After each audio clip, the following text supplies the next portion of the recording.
Hello friends, இன்றைக்கி நம்ம சிந்து சமவெளி நாகரிகம் ஸ்டார்ட் பண்ணலாம். இந்தியாவிலேயே நமக்கு வடமேற்கில் பாகிஸ்தானுக்கு அந்த 3300 அந்த காலகட்டத்திலேருந்து 1900 அப்படிங்கிற காலகட்டத்தில் தான் நம்ம சிந்து சமவெளி நாகரிகத்தோட காலங்கள் அப்படின்னு சொல்லுவோம். பட் இதுக்கும் முன்னாடி பழமையான காலகட்டம் மெஹர்கரோட காலகட்டம். அதை பொது ஆண்டுக்கு முன்னாடி 7000 அப்படிங்கிறது தான் புதிய கற்காலம். அங்கே மெஹர்கரோட காலகட்டம் அப்படின்னு சொல்லியிருப்போம். அப்புறம் இந்தியாவிலே ஃபஸ்ட்டு அர்பனைசேஷன் எங்கே நடந்துச்சு அப்படின்னு பார்த்தோம்னா முதல் கட்டமாக சிந்து சமவெளி நாகரிகத்தில் தான் நடந்தது. இதெல்லாம் நமக்கு தெரிஞ்ச விஷயம் தான். ஃபஸ்ட்டு என்ன நாகரிகம் அப்படிங்கிற விஷயம் என்னென்ன, அதுன்னா ஒரு லத்தீன் வார்த்தை அப்படின்னு சொல்லப்படுது. இப்போ எப்படி இது இவ்வளோ பழமையான விஷயம் அப்படின்னு சொல்லப்படுதுன்னா, அது கார்பன் 14 அப்படிங்கிற தனிமத்தை கொண்டு இது எவ்வளோ ஆண்டுகள் பழமையானது அப்படிங்கிறத நம்ம தெரிஞ்சுக்கலாம். இது கொஞ்சம் ஷேக் ஆகுதுன்னு நினைக்கிறேன். ஓகே, இப்போது நம்ம சிந்து சமவெளி நாகரிகத்துக்கு 3 முக்கியமான பேர் இருக்காங்க. இவங்க தான் அந்த 3 முக்கியமானவங்க: Charles Mason, Alexander Cunningham, John Marshall. Okay, நம்ம ஃபஸ்ட்டு சார்லஸ் மேசன் பற்றி பார்ப்போம். இவர் தான் ஃபஸ்ட் என்ன பண்ணியிருப்பார்னா, நம்மளோட ஹராப்பாவோட நாகரிகத்துக்கு வந்திருப்பார். இது பழைய பஞ்சாப் அப்படின்னு சொல்லக்கூடிய, இப்போ இருக்கக்கூடிய பஞ்சாபுக்கு முன்னாடி இருந்த பாகிஸ்தானோட சேர்ந்திருந்த அந்த மான்கோமெரி மாவட்டத்தில் தான் இந்த ரவி சட்லஜ் ஆறுகளுக்கு இடையில தான் இந்த ஹராப்பா அப்படிங்கிற ஒரு நாகரிகம் தோன்றியிருக்கு. இந்த ஆறு நம்ம ரவி சட்லஜ் அப்படிங்கிற ஆறுகளுக்கு இடையில் அந்த இடத்துல தான் அந்த ஹராப்பாங்கிற நகரம் இருந்திருந்திருக்கு. ஓகே, ஃபஸ்ட்டு இந்த சார்லஸ் மேசன் இருக்கார்ல, இவர் தான் இப்படியெல்லாம் இடிபாடு இருக்குது அப்படிங்கிற விஷயத்தில் முதல்ல கண்டுபிடிச்சி அதை 1826 எல்லாம் கண்டுபிடிக்கிறேன். இந்த மாதிரிலாம் இடிபாடுகள் இருக்குது அப்படிங்க. இங்கே செங்கல் திட்டுகள்லாம் காணப்படுது. இதெல்லாம் ஒரு பழைய பாழடைஞ்ச ஒரு கோட்டையாக இருக்குது அப்படிங்கிறதெல்லாம், இது உயரமான ஒரு பகுதி இருக்குது. இந்த மாதிரி விஷயங்கள் எல்லாமே நம்ம சார்லஸ் மேசன் தான் ஃபஸ்ட்டு 1826 கண்டுபிடிக்கிறாரு. அதுக்கப்புறம் இதோட தொடர்புடைய இந்த ஹராப்பா நகரத்தோட தொடர்புடைய நகரம் தான் என்னென்னா அம்ரி அப்படிங்கிறது 1831 அந்த இடத்துக்கு வருகை புரிந்தவர் யாருன்னா அலெக்சாண்டர் பர்ன்ஸ் அப்படிங்கிறவர் வருகை புரிஞ்சிருக்காரு. ஓகே, இது எப்போ இந்த ஹராப்பா நாகரிகம் இடிபட்டு ரொம்ப அந்த நல்லா இருந்த ஒரு விஷயம் எப்போல்லாம் இந்த இடிஞ்சு விழுந்திருக்கு அப்படின்னு பார்க்கும்போது, லாகூர்லேருந்து நம்ம முல்தான், அதாவது லாகூர் டு கராச்சிக்கு ரயில் பாதையை நடத்தும் போது அந்த ஹராப்பா நகரத்தில் இருக்கக்கூடிய முல்தான் அந்த டைமில் அந்த இடத்துல ரயில் பாதை அமைக்கும் போது இந்த இவ்வளோ பெரிய செங்கல் இருந்த உயரமான கோட்டைகளில் இருக்கக்கூடிய செங்கல்கள்லாம் எடுத்து அந்த ரயில் பாதையை அமைச்சிருக்காங்க. அப்போ நிறைய அந்த ஹராப்பா நாகரிகம் அந்த டைமில் சேதமாயிடுச்சு.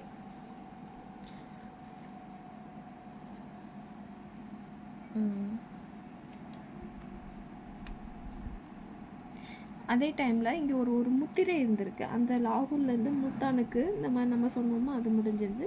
அப்போ இந்த டைமில் ஒரு முத்திரை இருந்திருக்கு. அது நம்ம அலெக்சாண்டர் கன்னிங்ஹாம் அப்படிங்கிறவர் அதை எடுத்திருக்காரு. அது போக இந்த அலெக்சாண்டர் கன்னிங்ஹாம் 1853, 56, 75 இந்த 3 டைமும் ஹராப்பா பார்வையிட வந்திருக்காரு. இவர் தான் யாருன்னா நம்ம இந்திய தொல்லியல் துறை இருக்காங்களா, 1861 இந்திய தொல்லியல் துறை ஆரம்பித்ததுக்கு மிக முக்கியமான ஹெல்ப் பண்ணவர் இவர் தான். இந்த அலெக்சாண்டர் கன்னிங்ஹாம் தான். இவர் ஒரு நில அளவையாளர். இப்போ நம்ம சர்வேன்னு சொல்கிற மாதிரி அப்போது நில அளவையாளர். அவரோட உதவியில் தான் இந்திய தொல்லியல் துறை 1861 ஓப்பன் ஆயிருந்திருக்கு. 1861 அலெக்சாண்டர் கன்னிங்ஹாமோட உதவியால் தான் இது இந்திய தொல்லியல் துறை ஸ்டார்ட் ஆகிருக்கு. இதோட தலைமையிடம் எங்கே இருக்குது அப்படின்னா நம்ம டெல்லியில். அதே தமிழகத்தின் தொல்லியல் துறை 1961 கிட்டத்தட்ட 100 கரெக்டாக 100 வருஷம் அடுத்து தமிழ்நாட்டை ஸ்டார்ட் பண்ணியிருக்காங்க. ஓகே, அடுத்து என்ன சொல்கிறாங்கன்னா, நம்ம சிந்து சமவெளி நாகரிகத்தில் ஒரு உயரமான ஒரு லர்கானா அப்படிங்கிற பகுதி நமக்கு தெரியும். மொஹஞ்சதாரோட பகுதி தான் லர்கானான்னு. அதில் 70 அடி உயரமுள்ள ஒரு மண்மேடு இருந்ததாமா. அதே 1924 இந்த சர் ஜான் மார்ஷல் இருக்கார்ல, இவர் தான் அதோட தலைவராக இருந்திருப்பார். அதாவது இயக்குனராக, இந்திய தொல்லியல் துறையோட இயக்குனராக இருந்த சர் ஜான் மார்ஷல் நம்ம ஹராப்பாவோட முக்கியத்துவத்தை கண்டுபிடிச்சி வெளியில் கொண்டு வந்தவர் சர் ஜான் மார்ஷல் 1921. இவர் தான் வந்து என்ன சொல்கிறாருன்னா, சிந்து சமவெளி மக்கள் வந்து திராவிடர்கள் தான் அப்படின்னு இது வந்து ஒப்புக்கொண்டது யார் அப்படின்னா, நம்மளோட sir John Marshall, Banerji, RD Banerji, அப்புறம் ஹீராஸ் பாத்ரி, அவங்க 3 பேருமே என்ன சொல்கிறாங்க அப்படின்னா, சிந்து சமவெளி மக்கள் வந்து நம்ம திராவிடர்கள் தான் அப்படிங்கிற விஷயத்த சொல்கிறாங்க. இவர் வந்து எந்த ஆண்டு வந்தாருன்னு பார்த்துக்கோங்க, 1924. ஓகே, இந்த சிந்து சமவெளி நாகரிகத்தை 3ஆக வந்து நம்ம பிரிக்கலாம்.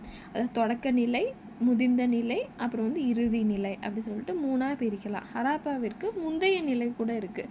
முந்தைய நிலை அப்படின்னா இந்த மெஹர்கர் தான் நம்ம பார்த்தோம்ல, இந்த பலுச்சிஸ்தான், போலன் ஆற்று பகுதியில் இருக்கக்கூடிய பலுச்சிஸ்தான், அதாவது இப்போது இருக்கக்கூடிய பாகிஸ்தானில் தான் கிறிஸ்துவுக்கு முன்னாடி 7000 ஆண்டுகள் பழமையான ஒரு நகர நாகரிகம் வந்து காணப்பட்டிருக்கு. அங்கே தான் வந்து என்ன ஃபஸ்ட்டு இந்த கோதுமை வந்து பயிரிடப்பட்டிருக்குன்னு சொல்கிறாங்க. அதுக்கப்புறம் தோன்றின நாகரிகம் தான் ஹராப்பாவோட தொடக்க நிலை. இந்த தொடக்க நிலை எந்த நகரத்தில் எந்த பகுதியில் வந்து தொடங்கினாங்க அப்படின்னா, அம்ரி கோட்ஜி அப்படிங்கிற பகுதியில் பொது ஆண்டு 3000லேருந்து 2600 காலகட்டம். இதில் வந்து கிராமப்புற வாழ்க்கை தான் இருந்துச்சு. அதுக்கப்புறம் கொஞ்சம் கொஞ்சமாக தானே அவங்க டெவலப் ஆவாங்க. கொஞ்சம் கொஞ்சமாக டெவலப் ஆகி அவங்க வந்து ஒரு பெரிய ஒரு சிட்டி அந்த மாதிரி கொண்டு வராங்க. இது வந்து எங்கன்னா நம்ம காலிபங்கனில் முதிர்ந்த நிலை ஆரம்பிக்குது. காலிபங்கனில் வந்து பெரிய நகரங்கள் வந்து காணப்படுது. இவங்களோட காலகட்டம் வந்து 2600லேருந்து 1900 வரைக்கும். அடுத்து நம்ம ஹராப்பாவோட பண்பாட்டோட இறுதி நிலை பார்ப்போம். நம்ம தொடக்க நிலை பார்த்தாச்சு, முதிர்ந்த நிலை பார்த்தாச்சு, இப்போ 3ஆவது இறுதி நிலை. இவங்களோட காலகட்டம் வந்து 1900லேருந்து 1700. இது வந்து நம்ம குஜராத் பகுதியில் இருக்கக்கூடிய லோத்தல்லேருந்து ஸ்டார்ட் ஆகுது. இது வந்து அந்த டைமில் வந்து ஒரு வெள்ளப்பெருக்கில், ஏன்னா நம்ம லோத்தல் பகுதி அங்கே நிறைய ஆறு இருக்குது, கடல் இருக்குது. இந்த மாதிரி இருக்கும்போது அங்கேருந்து வெள்ளப்பெருக்கு எதுவும் வெள்ளப்பெருக்குலேருந்து நம்மளை பாதுகாக்கிறதுக்காக பெரிய ஒரு தடுப்பு சுவர் கூட காணப்பட்டதாமா இந்த இடத்துல. அப்புறம் அதுக்கப்புறம் அவங்க வந்து அழிஞ்சதாக வந்து சொல்லப்படுறாங்க.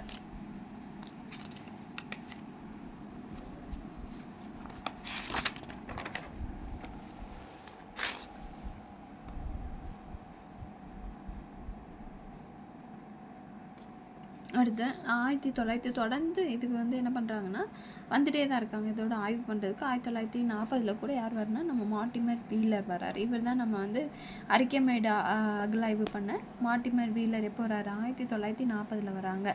இதெல்லாம் வந்து ஆல்ரெடி ப்ரீவியஸ் டிஎன்பிஎஸ்சி கொஸ்டின். 1940 யார் வந்து அகலாய்வுக்கு வந்தாங்க, 1924 யார் அகலாய்வுக்கு வந்தாங்க, முதல்ல ஹராப்பாவை வந்து கண்டுபிடிச்சது யார், நம்ம மேசன் தான், சார்லஸ் மேசன் தான். அப்போ வந்து அலெக்சாண்டர் கன்னிங்ஹாம் எந்த வருஷம் வந்தார், 1853, 56, 1875 அந்த 3 வருஷம் வந்திருப்பார். இந்த அம்ரி கோட்டிச்சி பகுதிக்கு வந்தவங்க யார், நம்ம அலெக்சாண்டர் பெயின்ஸ் வந்திருப்பார். இந்த மாதிரி விஷயங்கள்லாம் நம்ம இதெல்லாம் 1 மார்க்காக ரொம்ப நுணுக்கமாக நம்ம டிஎன்பிசியில் இப்போ ரொம்ப டீப்பாக தான் கேட்குறாங்க. ஓகே, இப்போது இந்த நம்ம மார்டிமர் வீலர் வந்து 1940 இந்த சிந்து சமவெளி நாகரிகத்தில் வந்து அகழ்வாராய்ச்சி நடத்தி அது சிந்து நாகரிகம் அப்படின்னு சொல்லிட்டு ஒரு புக்கை ரிலீஸ் பண்ணுறாரு நூலை. இது வந்து அவர் என்ன சொல்கிறாருன்னா, இது வந்து ஒரு நகர நாகரிகம், இது வந்து ஒரு சிட்டி தான் அப்படிங்கிறத கன்ஃபார்ம் பண்ணிட்டு போகிறாரு. ஓகே, இப்போது இவங்க எந்த காலகட்டத்தை சேர்ந்தவங்க அப்படிங்கிற விஷயத்த நம்ம வந்து பார்க்கலாம். இவங்களோட காலவரை எல்லை என்ன பார்த்தோம்னா, இவங்களோட புவி எல்லை வந்து ஆசியா பகுதிக்கு வந்து இதுதான் நம்ம ஆசியா பகுதினா அதுக்கு வந்து கீழே தெற்கு பகுதியில் தான் இவங்க வந்து வாழ்ந்திருக்காங்க. அதுவும் இவங்களோட காலம் வந்து வெண்கல காலம் தான். இவங்களுக்கு வெண்கலத்தால் ஆன பொருட்கள் தான் அதிகமாக பயன்படுத்தியிருக்காங்க. அடுத்து இவங்களோட காலம் வந்து நம்ம ஆல்ரெடி பார்த்தது தான், பொது ஆண்டுக்கு முன்னர் 3300லேருந்து 1900 வரைக்கும். இது வந்து எப்படி கண்டுபிடிச்சாங்கன்னா, நம்ம கதிரிக்கு கார்பன் மூலமாக தான் இது வந்து வயதை வந்து கண்டுபிடிச்சிருக்காங்க. இது எவ்வளோ தூரம் இவங்களோட இந்த நாகரிகம் வந்து பரவி இருந்தது அப்படின்னு பார்த்தோம்னா, 13 லட்சம் சதுர கிலோமீட்டர் வந்து பரவி இருக்குது. இங்கே வெறும் இது வந்து நகர நாகரிகம்னு நம்ம சொன்னோமா, அப்போ வந்து நகரங்கள் எவ்வளோ 6 பெரிய நகரங்கள் வந்து காணப்படுது, 200க்கும் மேற்பட்ட வந்து கிராமங்களும் இதில் வந்து காணப்படுது. ஓகே, இது வந்து இவங்க எந்த பீரியடில் வாழ்ந்தாங்க, அப்போ என்ன பொருட்கள் வந்து பயன்படுத்தினாங்க, எவ்வளோ சதுர கிலோமீட்டர் அளவில் இவங்க வந்து பரவி இருந்தாங்க, எவ்வளோ நகரங்கள் இருந்தது, எவ்வளோ கிராமங்கள் இருந்தது, இந்த விஷயத்த நம்ம பார்த்தாச்சு. அடுத்து இவங்களோட எல்லைகளை வந்து பார்ப்போம். எவ்வளோ தூரத்தில் எங்கெங்கெல்லாம் பரவி இருந்தாங்க அப்படிங்கிற விஷயத்த பார்க்கலாம். ஓகே, இவங்களோட வடக்கு எல்லை எதுவாக இருந்தது அப்படின்னு பார்த்தோன்னா ஆப்கானிஸ்தான் வரைக்கும், அவங்களோட தெற்கில் வந்து மகாராஷ்டிராவோட வரைக்கும், இந்த அவங்களோட ஈஸ்ட்டில் பார்த்தோம் உத்தரப்பிரதேசம், அதே அவங்களோட மேற்கு பகுதியில் பார்த்தோன்னா பாகிஸ்தான், ஈரான் அப்படிங்கிற அந்த சிப்கா ஜெண்டோர் அப்படிங்கிற அவ்வளோ தூரம் இவங்களோட 13 லட்சம் சதுர கிலோமீட்டர் இவங்க பரவி இருந்தாங்க. இவங்க வந்து வடக்கில் ஆப்கானிஸ்தான், தெற்கில் வந்து மகாராஷ்டிரா, கிழக்கில் வந்து உத்தரப்பிரதேசம், மேற்கில் வந்து பாகிஸ்தானில் இருக்கக்கூடிய சிப்கா ஜெண்டோர், இவ்வளோ தூரம் 13 லட்சம் சதுர கிலோமீட்டர் இவங்க வந்து பரவி இருந்தாங்க. ஓகே, இவங்க இதுலேருந்து நகரங்கள் இருந்ததுன்னு பார்த்தோம், 6 பெரிய நகரங்கள் இருந்தது, 200க்கு மேற்பட்ட கிராமங்கள் இருந்ததுன்னு பார்த்தோம். அப்போ அந்த என்னென்ன முக்கிய நகரங்கள் இருக்குது அப்படிங்கிற விஷயத்த நம்ம பார்ப்போம். ஃபஸ்ட்டு பார்த்தோம் அப்படின்னா முக்கியமான நமக்கு தெரிஞ்ச 2 நகரம் ஹராப்பா, மொஹஞ்சதாரோ. நான் இதை வந்து இந்த மாதிரி சின்ன சின்ன ஷார்ட்கட் வச்சுருப்பேன், இது கொஞ்சம் பார்த்துக்கோங்க. ஓகே, இப்போ ஹராப்பா அப்படிங்கிறவங்க வந்து பஞ்சாப், பாகிஸ்தான், இப்போ இருக்கக்கூடிய பாகிஸ்தான் பகுதி சேர்ந்தது அந்த ஹராப்பா நாகரிகம்.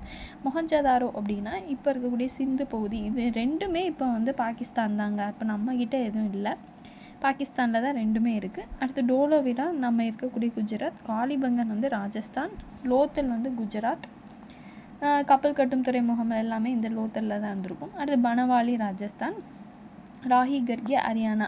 இந்த ராஹி கர்கி ஹரியானாவில் தான் என்ன பண்ணுவாங்கன்னா இந்த தானியங்கள் வந்து தானியங்களோட சேமிப்பு கிடங்கு, தானியங்கள் எல்லாமே ராஹி கர்கியில் கிடச்சிருக்கும்.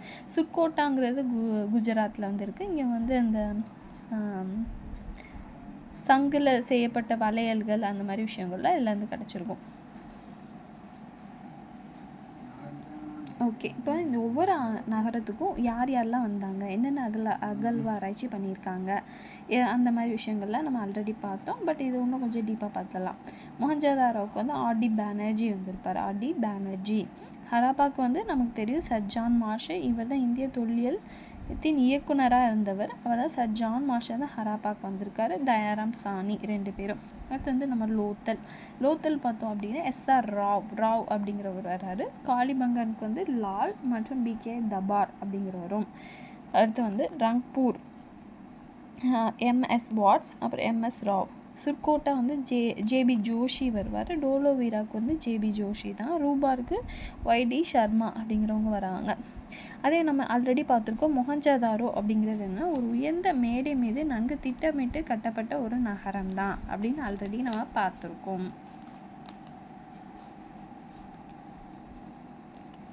அங்கே தெருக்கள் எப்படி இருந்தது அப்படிங்கிற விஷயத்த பார்க்கலாம். தெருக்கள் பார்த்தோம் அப்படின்னா நல்ல திட்டமிட்ட தெருக்கள், சந்து, அதில் வந்து கழிவு நீர் போகிறதுக்கூடிய வாய்க்கால் எல்லாமே இருந்திருக்கு. சுட்ட செங்கற்கள்லையும் பயன்படுத்தியிருக்காங்க, சுடாத செங்கற்கள்லையும் வந்து ரெண்டுமே வந்து பயன்படுத்தியிருக்காங்க அப்படின்னு சொல்லப்படுது. அடுத்து வந்து வீடுகள் எல்லாம் பார்த்தோன்னா சேத்து மண்ணால் செஞ்ச அந்த செங்கல்ல தான் கட்டியிருக்காங்களாமா. அவங்களோட தெரு எல்லாமே பார்த்தோன்னா இந்த சட்டகம், இப்போ நான் அங்கிட்டு இங்கிட்டு இப்படி நேராக போயிட்டு இப்படி வளைஞ்சி இப்படி வளைஞ்சி இந்த மாதிரியெல்லாம் தெரு இல்லை, ரொம்ப பர்ஃபெக்டாக இப்படி சட்டக வடிவத்தில் வந்து காணப்படுது. அது ஒரு ஷேப்பாக வந்து இருக்குது அப்படிங்கிற விஷயத்த சொல்கிறாங்க. இதில் இப்போல்லாம் நம்ம வந்து ரோடு போடுறோமா, அது வந்து எவ்வளோ அடி வந்து கேப் விட்டு 33 அடி, அந்த மாதிரி பெரிய தெருக்கள் அப்படின்னா 33 அடி வந்து அகலமும், இதே சின்ன தெரு அப்படின்னு பார்த்தோன்னா 9லேருந்து 12 அடி அகலத்துலையும் என்ன பண்ணுறாங்கன்னா கேப் விட்டு தான் வந்து கட்டுறாங்க. ஒரு நிமிஷம், இதை நான் நிப்பாட்டிக்கிறேன்.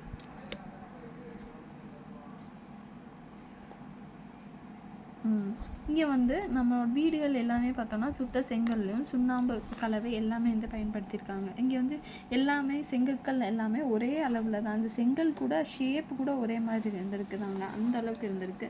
இங்கே வந்து ஒரு பெருங்குளம் வந்து கூட காணப்படுது அப்படின்னு சொல்லப்படுறாங்க.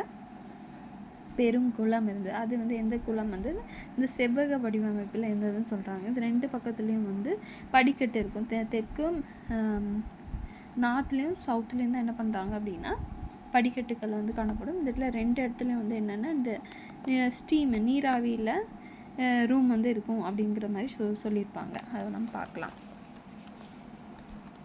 அதே மாதிரி இந்த பெருங்குளத்தில் என்ன இந்த தண்ணியெல்லாம் கீழே உள்ளே போய் அப்சர்வ் ஆகாமல் இருக்கணும் அப்படிங்கிறதுக்காக நீலக்கல் அப்படின்னு சொல்லக்கூடிய ஒரு பிட்டுமன் அப்படிங்கிற ஒரு பசை வந்து பூசியிருப்பாங்க. ஏன்னா தண்ணி உள்ளே வந்து அடியில் வந்து ஊறி அப்சர்வ் ஆகி போயிடக்கூடாது. அந்த பெருங்குளத்தில் வந்து எப்பயுமே தண்ணி இருக்கணுங்கிறக்கா கீழே வந்து பிட்டுமன் அப்படிங்கிற ஒரு பசையை வந்து பூசி இருந்திருக்காங்க.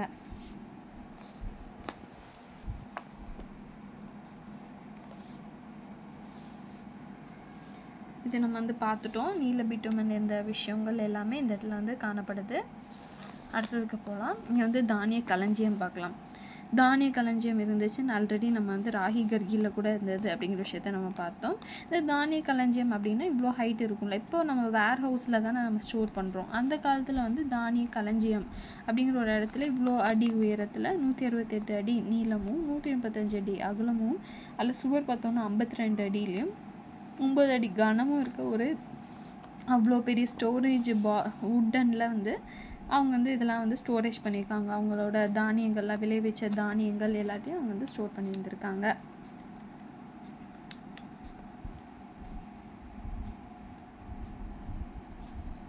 அவ்வளோதாங்க. இந்த டைம்லாம் வந்து அவங்களோட இந்த ராகி கர்கிலெல்லாம் நமக்கு வந்து அவங்களோட களஞ்சியம் இருக்குதுன்னு படித்தோம். இதில் வந்து முதிர்ச்சி அடைந்த ஹராப்பா அப்படின்னு வந்து சொல்லப்படுது. அங்கே வந்து மாபெரும் கட்டடங்கள் இருந்துச்சு. ஆல்ரெடி நம்ம பார்த்துருக்கோம் மேடான பகுதி மொஹஞ்சதாரோ அப்படிங்கிறது. அங்கே வந்து ஒரு கூட்ட அரங்கு இருந்ததாமா. அங்கே ஒரு பிளேஸ் கூட இருந்திருக்கு.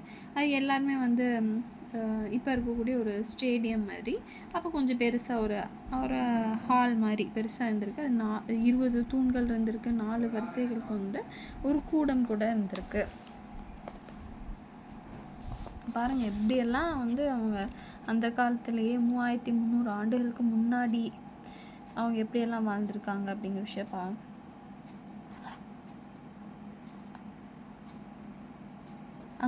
அங்கேயும் வந்து கிராப்பிங் தான். அந்த காலத்துலேயே வந்து வேளாண்மை வந்து பண்ணியிருக்காங்க. எல்லாமே வந்து அப்படின்னா இரட்டை பயிரிடுதல் முறை தான். நம்ம ஹராப்பா மக்கள் என்ன பண்ணுறாங்கன்னா இரட்டை பயிர் டபுள் கிராப்பிங் தாங்க அவங்க பண்ணியிருக்காங்க. இங்கே ஒரு உளுந்து அப்படின்னா அதுக்கு இப்போ ஒரு பல்சஸ் போட்டிருந்தாங்கன்னா ஒரு சீரியல் கிராப்ஸ், ஒரு ரைஸு, உளுந்து, ஒரு நெல், இந்த மாதிரி அப்படி கூட இருக்கலாம். ஒரு சீரியலும் ஒரு பல்சஸும் இந்த மாதிரி கலந்து வந்து போட்டிருந்துருக்காங்க. இரட்டை பயிரிடுதல் முறை வந்து ஃபாலோ பண்ணியிருக்காங்க. அவங்க வந்து நம்ம யூஸ் பண்ணுறோம் இல்லைங்க இந்த ஸ்பேடு இந்த மாதிரியெல்லாம் கலப்பைகள்லாம் பயன்படுத்தியிருக்காங்க. கால்வாய்களும் கிணறுகளும் வந்து பயன்படுத்துகிறோம். ஏன்னா நம்ம தண்ணி வந்து கால்வாய் வழியாக தான் விடுவோம். கிணத்துலேருந்து தண்ணி எடுத்து தான் நம்ம வந்து பாசனம் பண்ணுவோம். இந்த மாதிரி விஷயங்கள்லாம் அவங்களும் வந்து ஃபாலோ பண்ணியிருக்காங்க. அவங்க வந்து என்னென்ன விலங்குகள் வளர்த்துருக்காங்கன்னா செம்மறி ஆடு, வெள்ளாடு, கோழி, இந்த மாதிரியெல்லாம் பறவை, எருமை, பன்னி, அப்புறம் யானை, இந்த மாதிரி இந்த மாதிரி விஷயங்களையும் இவங்க வந்து பயன்படுத்தியிருக்காங்க இந்த விலங்குகளையும். ஆனால் அவங்களுக்கு வந்து குதிரையோட பயன்பாடு தெரியாது, இரும்போட பயன்பாடும் தெரியாது. இவங்க வந்து ஒரு இவங்க வச்சுருக்க மாடுகள் எல்லாமே வந்து ஜெபு அப்படின்னு சொல்லிட்டு அந்த மாடுகளை வந்து வளர்த்துருக்காங்க.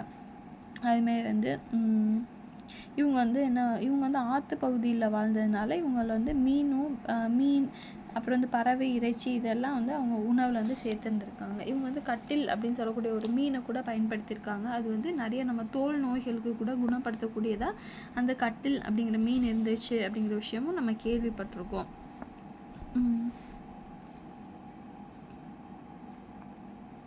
இப்போ சமீபத்தில் என்னென்ன ஆய்வு வந்து பண்ணியிருக்காங்க அப்படிங்கிற விஷயத்தில் 2020 குஜராத்தில் பார்த்தோன்னா கோட்டாட்டா பட்டி அப்படிங்கிற கிராமத்தில் வந்து இந்த மாதிரி பானை துண்டுகள் வந்து கடக்கப்பட்டதும் இந்த நாகரிகத்தோட எச்சங்கள் வந்து மூலக்கூறுகள் வந்து கண்டுபிடிச்சிருந்துருக்காங்க. இவங்க வந்து வெறும் வேளாண்மை மட்டும் பண்ணாங்களான்னு பார்த்தோன்னா கிடையாது. இவங்க வந்து கைவினைகளும் நிறைய டிஃப்ரெண்ட்டாக, அதாவது வந்து இப்போ ஆர்ட்ஸ் அண்ட் கிராஃப்ட்ஸ் இருக்குல்ல, அந்த மாதிரி பானையில் இப்போ டெரக்கோட்டா பண்ணுற மாதிரி அந்த காலத்துலேயே அந்த மாதிரி நிறைய விஷயங்கள் அவங்க வந்து பண்ணியிருக்காங்க. அந்த மணிகள்லாம் வந்து நம்ம ரெட் கலர், இப்போ நம்ம ஜுவல்ஸ்லாம் போடுறோம்ல கலர்ஃபுல்லாக, அந்த மாதிரி அவங்களும் அந்த காலத்தில் ஜுவல்ஸ்லாம் போட்டிருந்துருக்காங்க. ரெட் கலர் ஜுவல்ஸ் அவங்க வந்து ரொம்ப விரும்பி அணிஞ்சிருப்பாங்க. அதே கார்னிலியன்கிற மணிகளும், ஜாஸ்பர், கிறிஸ்டல் அப்படிங்கிற படிகக்கல்லும், ஸ்டேடைட் அப்படிங்கிற நுரைக்கல், செம்பு, வெண்கலம், தங்கம், இதெல்லாம் சங்கு, பீங்கான், சுடுமண், இந்த மாதிரி எல்லா ஜுவல்லரிஸும் அவங்க வந்து யூஸ் பண்ணியிருந்திருக்காங்க. எந்தெந்த பொருள் அவங்களுக்கு எங்கெங்கேருந்து கிடச்சிச்சு அப்படின்னு பார்க்கலாம். சங்கு பார்த்தோம் அப்படின்னா நம்ம நாகேஸ்வர் பாலகோட்லேயும், வைடூரியம் பார்த்தோன்னா ஷார்ட்டுகைலையும், கார்னிலியன் அப்படிங்கிற இந்த மணிகள் வந்து லோத்தல்லையும், ஸ்டேடைட் அப்படிங்கிற நுரைக்கல் வந்து தெற்கு ராஜஸ்தான், அதாவது இப்போ இருக்கக்கூடிய ராஜஸ்தானோட சவுத் பகுதியில் ஸ்டேடைட் அப்படிங்கிற ஒரு நுரைக்கல். இப்போ நம்ம அந்த இப்போ எல்லாருமே நம்ம பயன்படுத்துகிறோம். ராஜஸ்தான் ஒமன் பகுதியில் அதிகமாக வந்து கிடச்சிருக்கு இந்த பகுதிகளெல்லாம்.